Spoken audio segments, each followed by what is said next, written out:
Good morning everybody. शुभ प्रभात। कल हमने प्रयास किया था इन्वर्स ट्रिग्नोमेट्रिक फंक्शन के बारे में, तो शायद यहाँ पे वीडियो अपलोड नहीं हो पाया, जिस कारण मैं आज पुनः उसको रिवाइज कर रहा हूँ और छोटे छोटे प्रारूप में छोटे छोटे टॉपिक वाइज आप इसको ध्यान से देखेंगे। सपोज दैट अगर हम एक फंक्शन की बात करते हैं F such that A approach to B, ये कोई फंक्शन है, तो ये फंक्शन किस प्रकार से है, होता किस प्रकार से, वन वन और ऑन टू फंक्शन, एकैकी और आच्छादक फलन। अब एकैकी और आच्छादक फलन होने की जो सेट ए है हमारे पास, उसके सपोज दैट कोई एलिमेंट है आपके पास 1 2 3 और दूसरा सेट है आपके पास, सेट मतलब समुच्चय बी, और यहाँ पे आपने लिया यहाँ पे 1 4 एंड 9। इस 1 का 1 के साथ आप रिलेशन शो कर रहे हैं, 2 का 4 के साथ, 3 का 9 के साथ। तो आप देख रहे हैं यहाँ पे 1 का स्क्वायर 1, 2 का स्क्वायर 4, 3 का स्क्वायर 9। तो हमें प्राप्त हो रहा है यहाँ पे एक रिलेशन प्राप्त हो रहा हमको, और ये रिलेशन को हम ऑर्डर्ड पेयर के रूप में लिखना चाहेंगे 1 1 इस टाइप से, फिर 2 का 4 के साथ है और फिर 3 का 9 के साथ इस टाइप से। ये एक रिलेशन बना। इस रिलेशन के माध्यम से जो हमारा फर्स्ट टॉपिक है डोमेन और दूसरा है रेंज, तो इसमें डोमेन अर्थात प्रांत, तो डोमेन की हम बात करते हैं, डोमेन अर्थात प्रांत।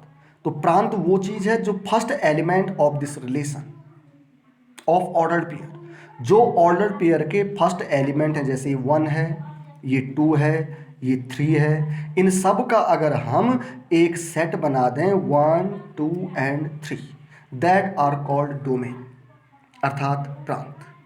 इसके बाद दूसरी बात आती है आपके पास रेंज। रेंज मतलब परिसर।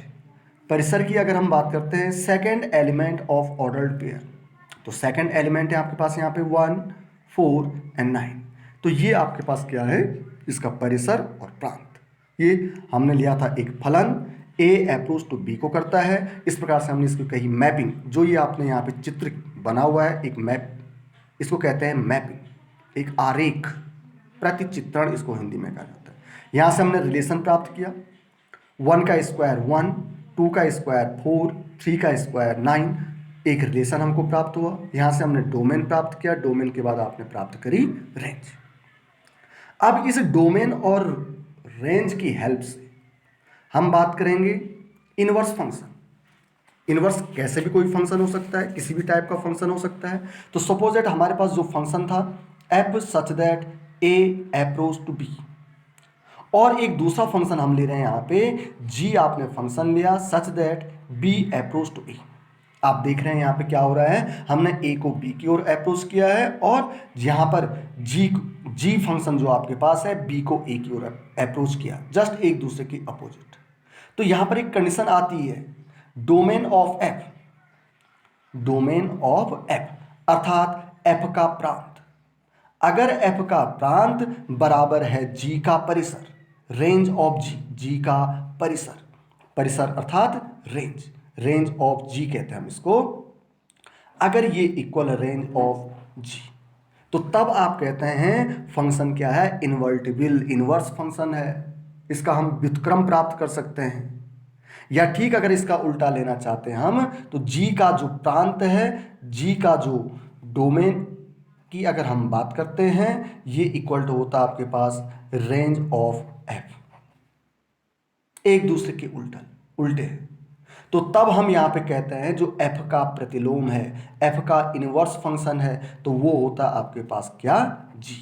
या आप इसको लिख सकते हैं, आप यहाँ पे कह सकते हैं G is equal to F inverse.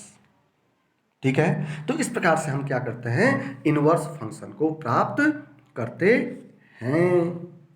ये था हमारे पास इनवर्स फंक्शन की परिभाषा, डोमेन और रेंज के बारे में।